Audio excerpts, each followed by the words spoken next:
Marilah kita sama-sama melihat firman Tuhan dalam 1 Korintus pasal yang ke-12. 1 Korintus pasal yang ke-12 kita akan melihat sama-sama mulai dari ayat 12. 1 Korintus pasal 12 kita akan melihat mulai dari ayat 12. Bapak Ibu, saudara yang kasih Tuhan, boleh melihat di Alkitab kita masing-masing. Ya, saya akan membaca mulai dari ayat 12. Lembaga Alkitab Indonesia memberikan judul banyak anggota tetapi satu tubuh. Ayat 12 dikatakan begini, karena sama seperti tubuh itu satu dan anggota-anggotanya banyak, dan segala anggota itu sekalipun banyak merupakan satu tubuh. Demikian pula Kristus. Ayat 13, sebab dalam satu roh kita semua, baik orang Yahudi maupun orang Yunani, baik budak maupun orang merdeka, telah dibaptis menjadi satu tubuh, dan kita semua diberi minum dari satu roh. Nah, Bapak Ibu saudara kasih Tuhan, saat ini kita akan banyak berbicara mengenai roh. Ya, kita akan berbicara mengenai Roh Kudus. Ada judul di firman di 1 Korintus 12 mulai dari ayat 12 ini dikatakan banyak anggota tetapi satu tubuh. Nah, ini Bapak Ibu setelah dikasih Tuhan berbicara roh ya. Saya akan membuka sedikit pengertian kita semua Bapak Ibu. Ketika kita datang menyembah Tuhan, ketika kita beribadah, kira-kira ya siapa yang kita sembah? Ya, kita menyembah siapa? Tuhan Yesus. Tuhan Yesus ya. Terus bagaimana dengan roh itu? Apakah kita menyembah Tuhan Yesus terus Roh Kudusnya bagaimana? Mari kita lihat di dalam Kisah Para Rasul pasal yang ke-16. Kita lihat Kisah Rasul pasal 16 supaya kita mengerti di ayat yang ke-7 ya, boleh baca. Kisah Rasul pasal 16 ayat 7.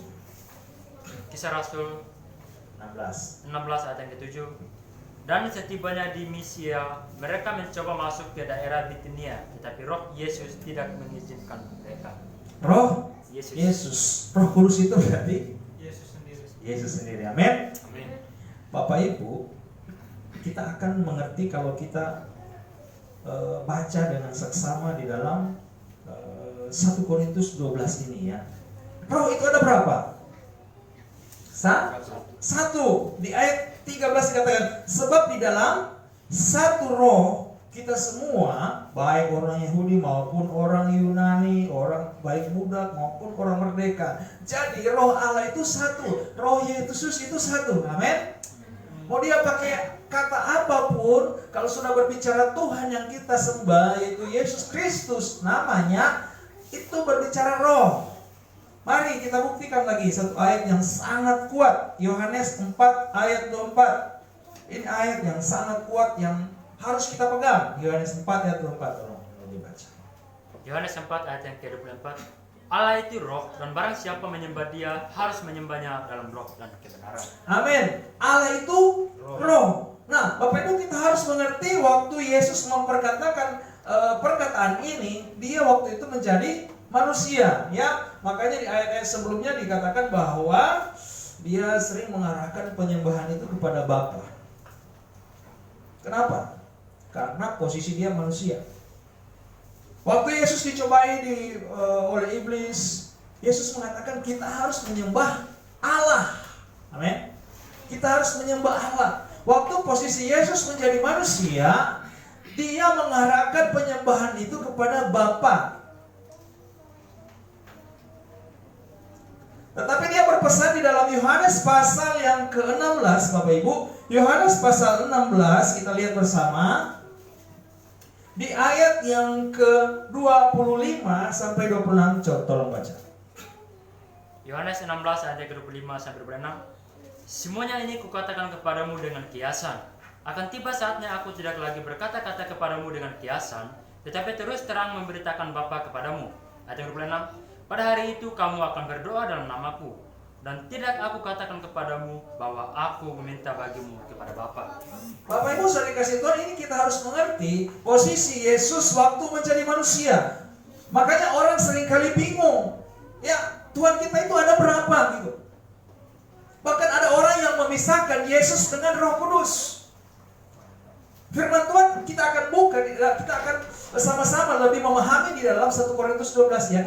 Sebentar kita akan kembali ke situ. Di situ diterangkan bahwa Roh itu berapa? Roh itu satu.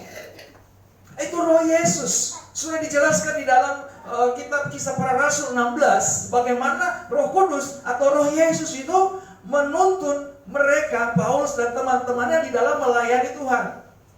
Roh Yesus sendiri atau Roh Kudus itu yang mencegah mereka. Roh Kudus, Roh Yesus tidak mengizinkan untuk mereka pergi ke satu tempat. Itu dituntun oleh Roh Kudus, dituntun oleh Roh Yesus sendiri. Amin.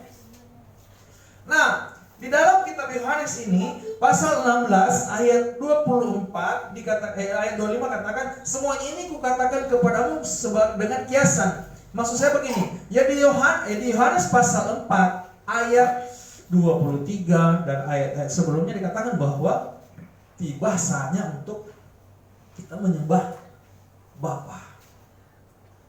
Posisi Yesus sebagai manusia. Ini harus kita pahami Bapak Ibu. Yesus tidak mengarahkan penyembahan kepada dia. Nah ini ya. Yesus tidak mengarahkan penyembahan kepada dia karena waktu itu dia sebagai manusia. Begitu juga waktu dia dicobai oleh iblis, dia bilang kita harus menyembah Allah. Kita harus menyembah Tuhan. Nah, di Yohanes pasal 4 di ayat yang ke-23 dan sebelumnya, dia mengarahkan penyembahan itu kepada Bapa. Ternyata di dalam Yohanes 16 di ayat 25 dikatakan bahwa semuanya ini kukatakan kepadamu dengan kiasan. Akan tiba saatnya aku tidak lagi berkata kepadamu dengan kiasan. Yesus sering membangkai kata kiasan Bapa itu sebagai dirinya sendiri, Bapak Ibu. Kiasan ini adalah kiasan dirinya sendiri, Bapa itu. Amin. Makanya waktu Filipus bertanya, tunjukkanlah Bapa itu kepada kami, itu sudah cukup. Yesus katakan, hei Filipus, kamu sudah bersama-sama dengan aku. Kamu tidak tahu siapa aku. Kalau kamu sudah melihat aku, kamu sudah melihat Bapa. Makanya Yesus buka di dalam Yohanes pasal 16 di ayat 25 dia dikatakan sebagai kiasan dirinya. Bapa itu adalah kiasan dirinya. Kenapa Bapak Ibu saya berani mengatakan ini? Karena waktu dia berhadapan dengan orang Yahudi, Yesus sendiri mengatakan bahwa aku sudah ada sebelum Abraham, Bapak Ibu. Yesus sudah ada sebelum Abraham. Kita nggak usah menafsirkan yang Yesus dulu masih ini, nggak usah. Yesus sudah ada sebelum Abraham. Bahkan di dalam Lukas pasal 24 ayat 44 dikatakan bahwa, coba tolong baca Lukas pasal 24 Lukas 24 ayat 44. Lukas 24 ayat yang ke-44.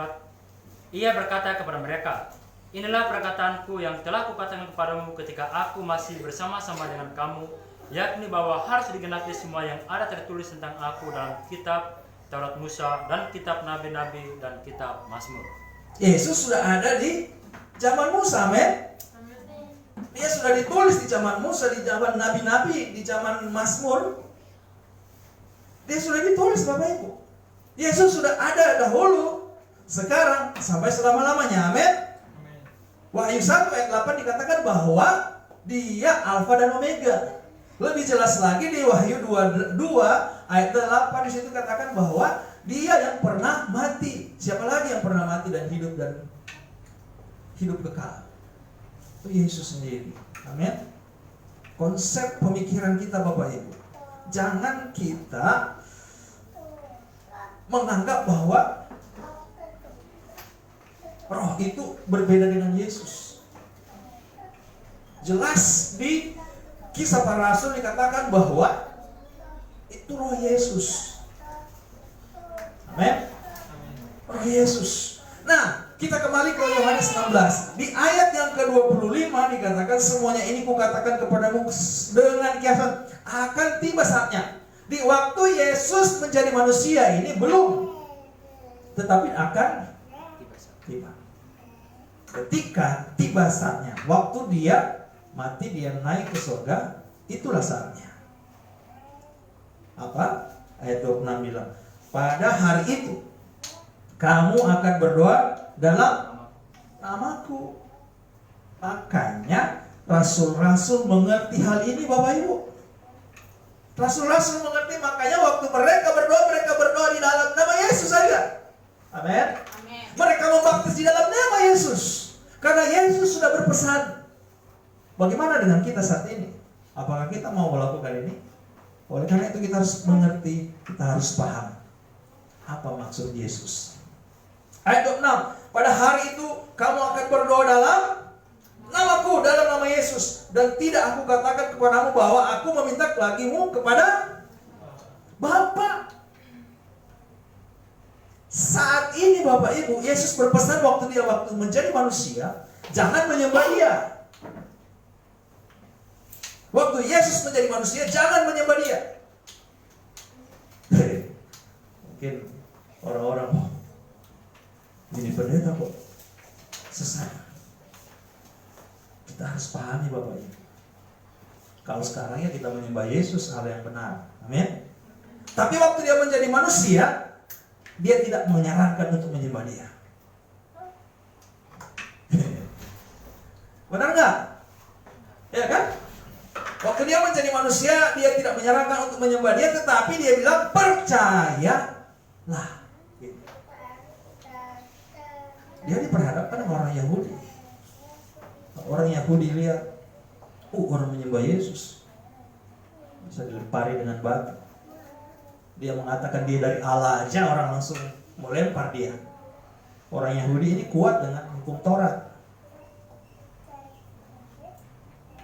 Jadi ini harus kita pahami Bapak Ibu, waktu Yesus menjadi manusia ya sekitar 33 tahun setengah ya dia menjadi manusia. Ya udah, dia memang manusia. Dijelaskan dalam Filipi 2 ayat 7 sampai 10 katakan dia mengosongkan dirinya sebagai Allah. Dia menjadi manusia untuk sementara waktu Bapak Ibu. Dan untuk sementara waktu dia itu lebih rendah dari malaikat. Sampai waktu-waktu mendekati dia mau dibunuh, dia sampai berdoa. Ya, malaikat yang memberikan dia kekuatan.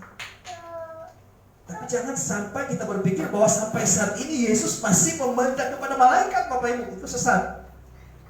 Jangan sampai kita berpikir bahwa sampai saat ini Yesus pun masih menyembah Tuhan Allah waktu itu. Itu sebagai kiasan dirinya sendiri karena memang dia menjadi manusia. Kenapa dia harus menjadi manusia? Banyak hal yang harus kita pelajari. Dia menjadi manusia, dia memberikan contoh, termasuk dia juga dibaptis. Ya, banyak contoh yang harus dia lakukan dan karya Allah ya kita bisa mengerti kalau kita sudah memahami bahwa Allah yang kita sembah, bahwa Yesus yang kita sembah saat ini adalah Roh. Nah, kita kembali di dalam 1 Korintus pasal yang ke 1 Korintus pasal 12. Saya baca lagi dari ayat 12. Karena sama seperti tubuh itu satu. Dan ini tubuh katanya, tubuh kita ini satu. Dan anggota-anggotanya banyak, ada apa? Ada tangan, ada kaki. Banyak ya anggota tubuh. Sekalipun banyak merupakan satu tubuh. Demikian pula Kristus. Ayat 13. Sebab dalam satu roh kita semua, baik orang Yahudi maupun orang Yunani, baik Buddha maupun orang merdeka, telah dibaptis menjadi satu tubuh. Jadi kita semua diberi minum dari satu roh. Bapak Ibu, ini ada satu paut dengan ketujuh roh yang ditulis dalam kitab Wahyu. 7 roh itu berbicara jemaat. Roh itu satu, amin. Roh itu satu, yang 7 itu 7 jemaat.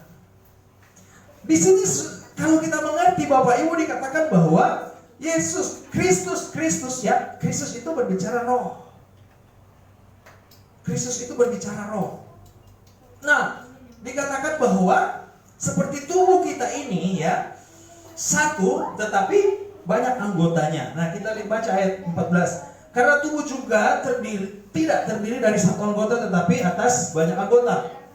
Ayat 15. Andai kata kaki berkata, karena aku bukan tangan, aku tidak termasuk tubuh. Jadi benarkah ia tidak termasuk tubuh? Di belakang dan banyak cerita. Aku tidak termasuk tubuh. Jadi benarkah ia tidak termasuk tubuh? Ayat 16. Dan andai kata telinga berkata, karena aku bukan mata, aku tidak termasuk tubuh. Jadi benarkah ia tidak termasuk tubuh? Ayat 17. Andai kata tubuh seluruhnya adalah mata, di manakah pendengaran? Andai kata seluruhnya adalah telinga, di manakah penciuman? Tetapi Allah telah memberikan kepada anggota masing-masing secara khusus suatu tempat pada tubuh seperti yang dikehendakinya. Ayat 19. Andai kata semuanya adalah satu anggota, di manakah tubuh? Nah, Bapak Ibu, ini perlu pengertian yang dalam. Kita berdoa semoga Roh Kudus membukakan pikiran kita. Amin. Ayat 20. Memang ada banyak anggota tetapi hanya satu tubuh. Jadi mata tidak dapat berkata kepada tangan, aku tidak membutuhkan engkau. Dan kepala tidak dapat berkata kepada kaki, aku tidak membutuhkan engkau. Malahan justru anggota-anggota tubuh yang nampaknya paling lemah, yang paling dibutuhkan seperti mata, ya kan? Sepertinya mata ini kecil, Bapak Ibu. Tapi kalau mata itu ditutup, mata itu pelita tubuh, amin. Mata itu yang, jadi tubuh kita ini mau dibawa kemana kalau tidak ada mata, ya kan? Bisa dibayangkan. Mata itu hal yang kecil, makanya kita harus melindungi mata kita, amin.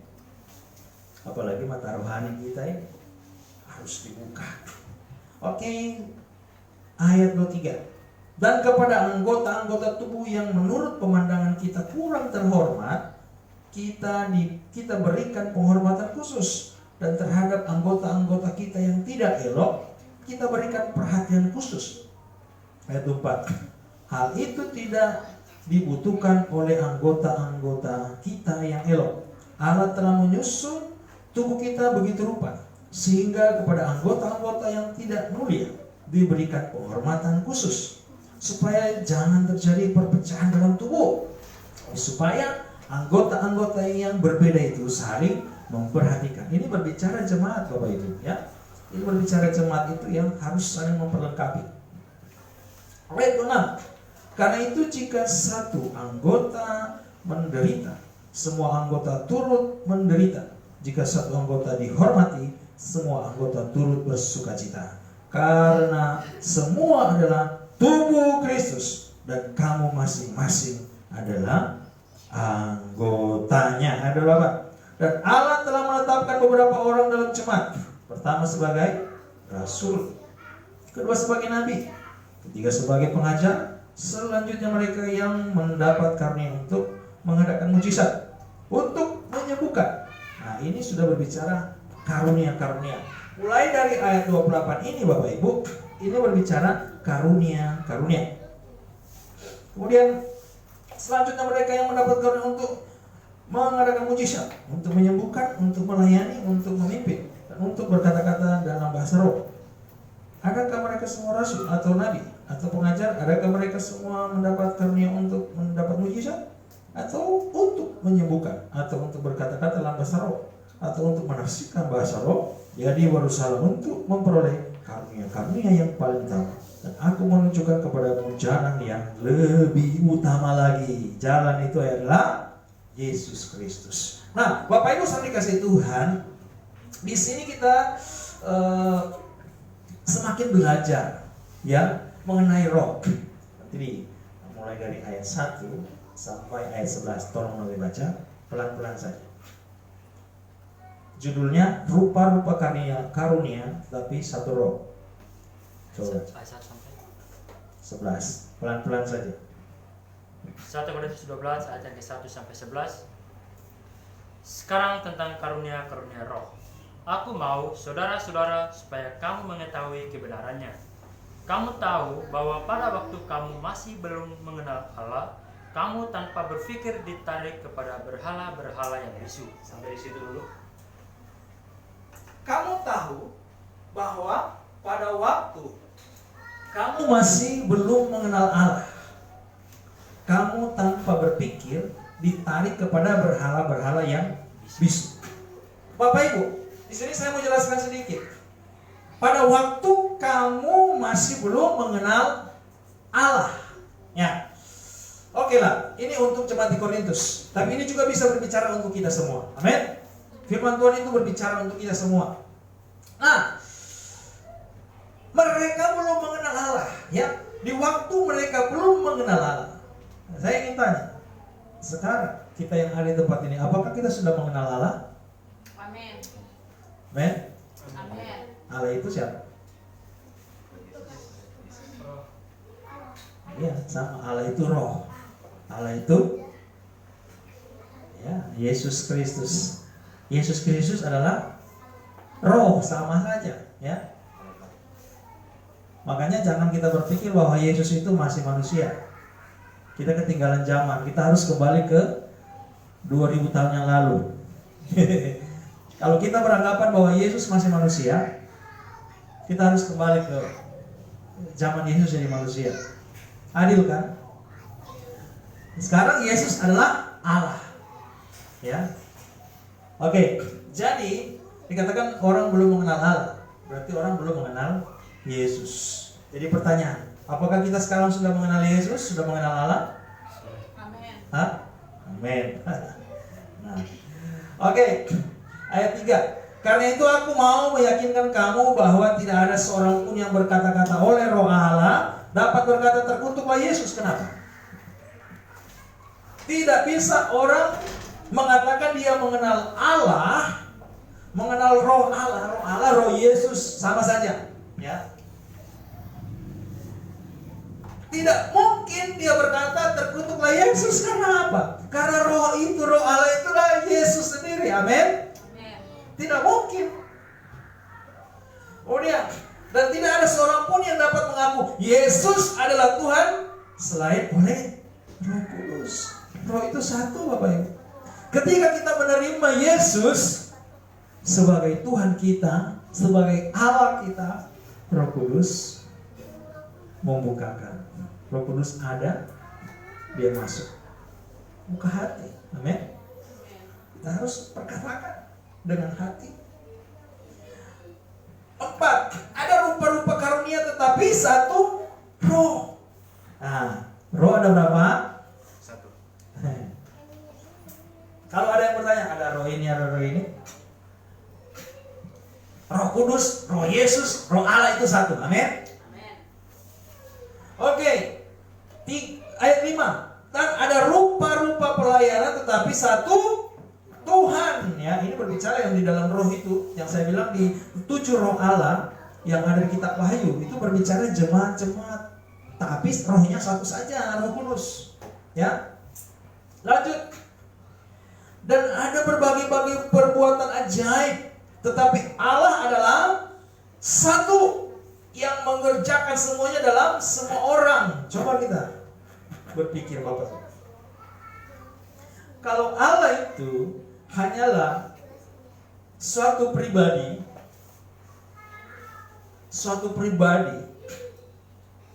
terbatas, ya. Kalau kita hanya menganggap bahwa Allah itu hanya sebagai pribadi, kita menyamakan Allah itu sama dengan kita pribadi, itu terbatas. Tetapi kalau kita memahami bahwa Allah itu adalah roh, dia tidak terbatas, dan roh itu bisa dalam waktu sekejap ini, dan dalam waktu yang bersamaan roh itu bisa hadir di mana saja. Amin.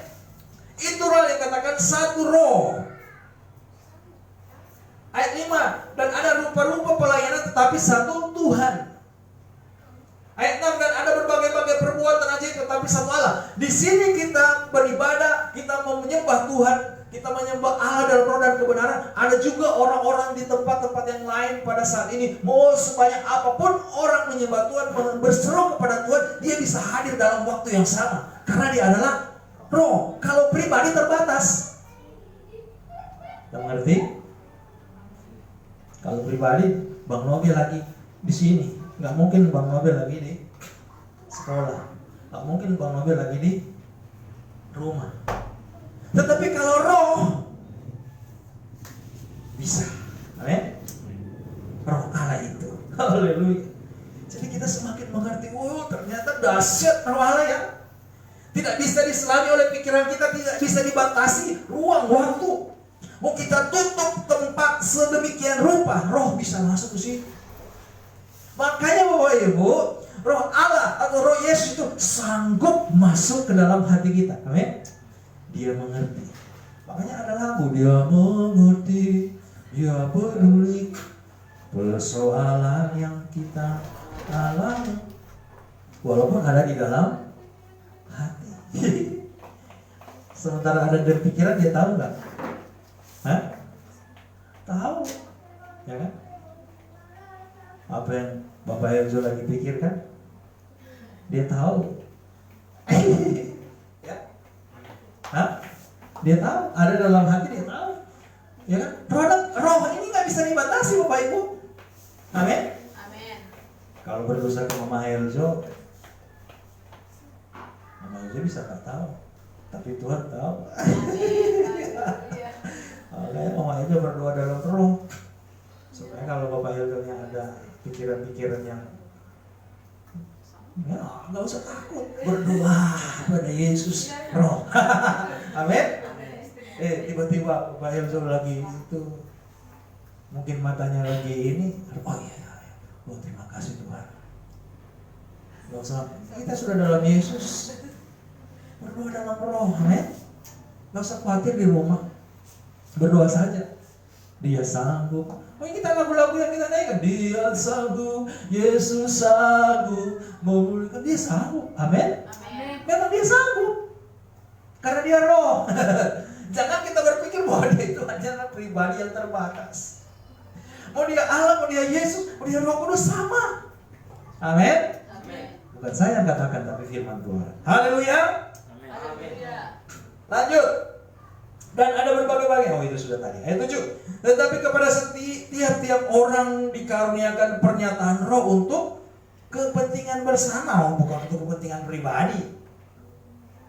Ayat 8. Sebab kepada yang seorang roh memberikan karunia untuk berkata-kata dengan hikmat. Nah, ini Bapak Ibu, karunia roh itu yang ada 9. Anak-anak sekolah minggu masih hafal 9 karunia roh.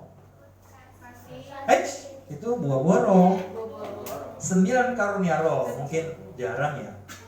Pertama, 9 karunia itu pertama berkata-kata dengan hikmat.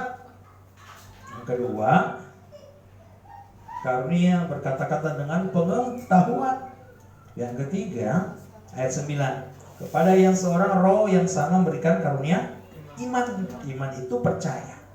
Ibrani 11 ayat 1 dikatakan bahwa iman adalah dasar dari segala sesuatu yang kita harap dan bukti dari segala sesuatu yang tidak kita lihat.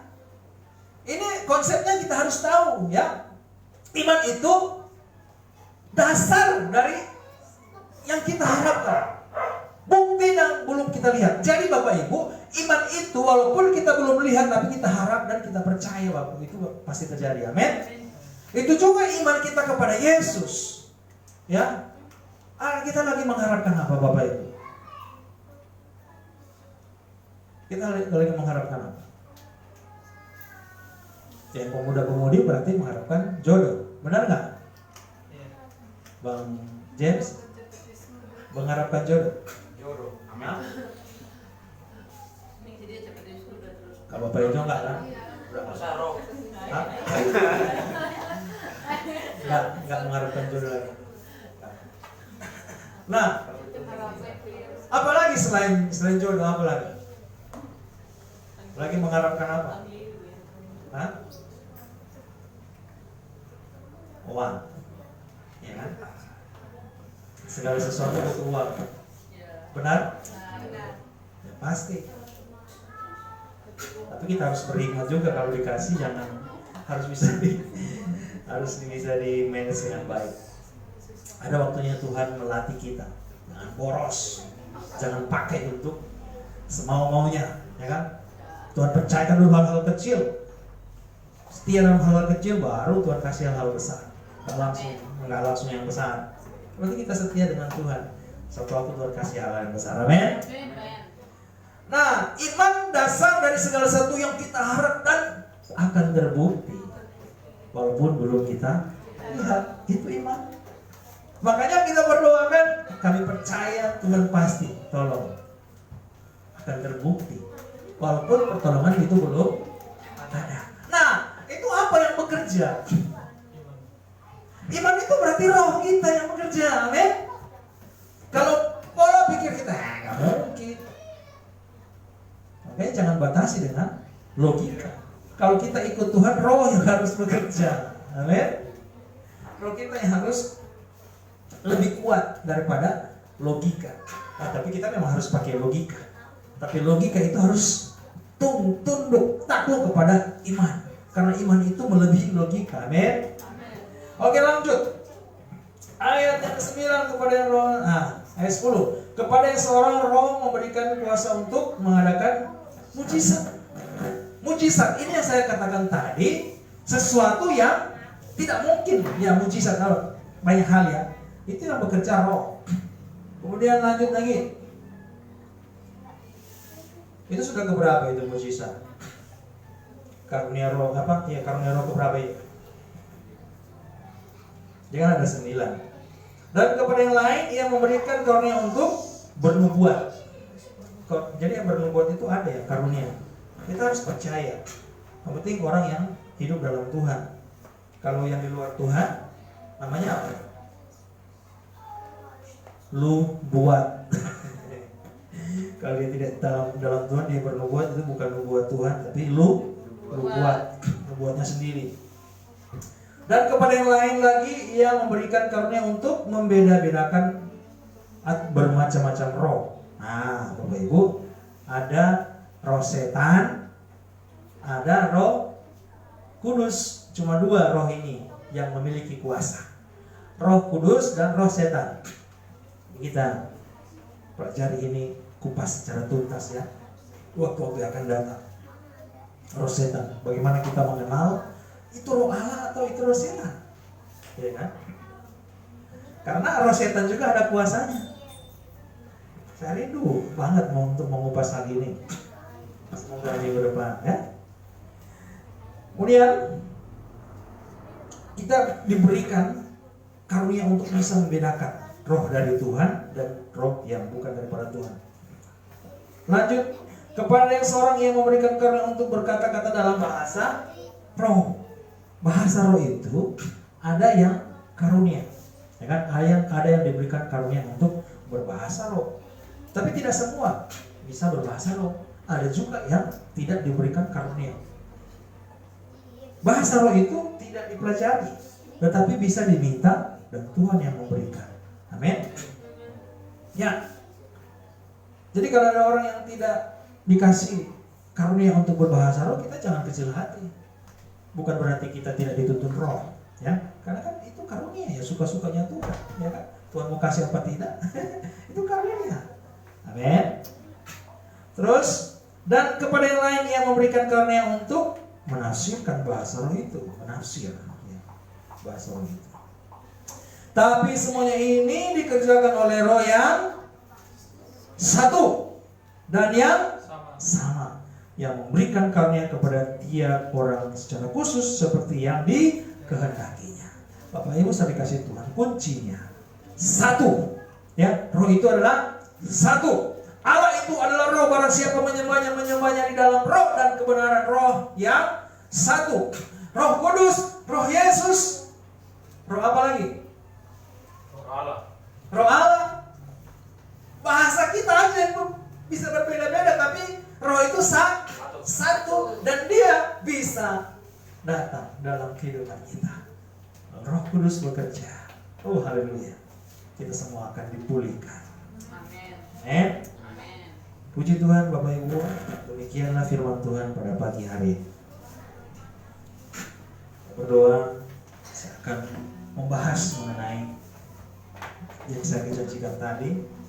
Kita bisa membedakan roh jahat atau roh kudus, ya kan? Kita berdoa supaya kita semakin mantap dalam mengiring Tuhan. Karena apa Bapak Ibu? Ketika kita mulai datang ke hadirat Tuhan, mulai sungguh-sungguh dengan Tuhan, ada satu oknum, yaitu roh jahat itu tidak mau untuk kita datang kepada Tuhan. Roh jahat ini akan menghalangi, bahkan bisa mengintimidasi, supaya orang yang mau datang kepada Tuhan itu dihalangi dengan caranya. Tapi kita percaya kalau Roh Kudus, roh yang dahsyat, roh yang ajaib, tidak ada satu kuasa pun yang sanggup untuk mengalahkan kalau Roh Kudus bekerja. Amin. Dia katakan, jangan sampai kita menghujat Roh Kudus. Tanyakan pujian. Rohmu yang hidup, roh yang hidup, penuhiku, mengalir dalamku, jiwaku tenang bersamamu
dalam seluruh hidup kita. Sekali lagi ku buka hati dengan sungguh-sungguh kita katakan ku buka hati. Haleluya.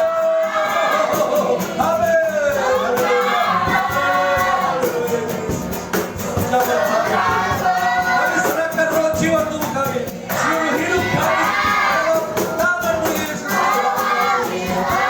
Seluruh hidup kami Tuhan.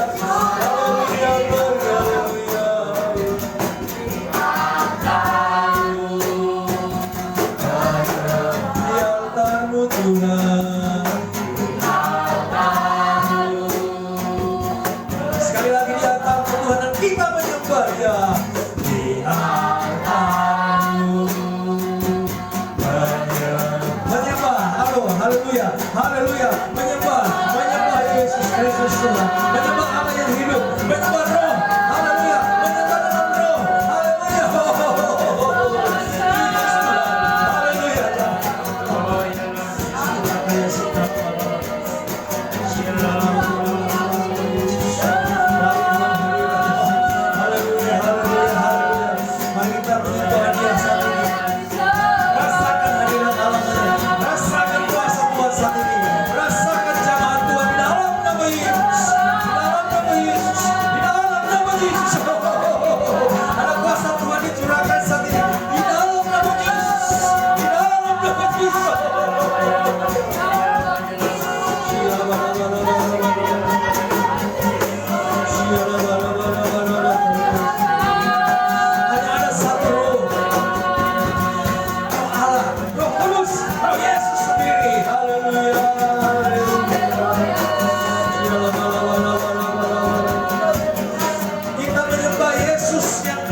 Haleluya. Yang terutama kita mengerti dan mengenal siapa Allah itu, siapa Yesus itu, siapa Roh Allah itu, siapa Roh Kudus itu. Haleluya, haleluya. Kita kaya hanya ada satu Roh, hanya ada satu Tuhan, hanya ada satu Allah, hanya ada satu Yesus. Haleluya, yang pernah menjadi manusia tapi sudah kembali ke surga sebagai Allah. Oh haleluya, Yesus Tuhan. Kemuliaan bagimu Yesus Tuhan. Kami tinggikan Yesus Tuhan. Kami menyembah Allah yang hidup satu. Kami menyembah Engkau Yesus. Yesus, Yesus. Haleluya. Kami menyembah Engkau Tuhan. Kami menyembah Yesus Kristus Tuhan. Haleluya. Yesus. Engkau yang awal dan akhir. Engkau maha kuasa. Engkau dasar dan ajaib. Haleluya, glory, haleluya. Yesus Kristus Tuhan. Haleluya, haleluya.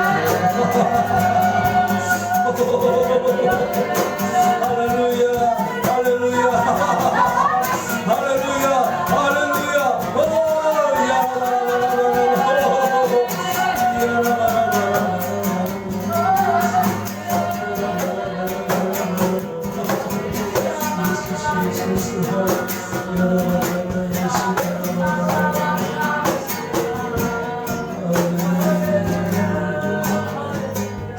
haleluya, haleluya. Kita berdoa Bapak Ibu saudara kasih Tuhan. Yesus ada bersama kita saat ini. Kita buka hati, biarkan Dia bekerja, menguasai roh jiwa kita, menguasai seluruh keberadaan hidup kita. Haleluya. Jangan kita membatasi cara kerja roh, jangan kita membatasi cara kerja alam, jangan kita batasi dengan pikiran kita, jangan kita batasi dengan perasaan kita, jangan kita batasi dengan kemampuan kita berpikir, tapi kita berserah penuh pada Tuhan Yesus. Biar Roh Kudus yang melawati kita, menuntun kita, Roh Kudus yang selalu menjaga, memelihara kita, Roh Kudus yang selalu memberkati kita semua, karena Dia Yesus Tuhan yang berkuasa. Haleluya, haleluya. Ya Tuhan Yesus, kami bersyukur pada saat ini.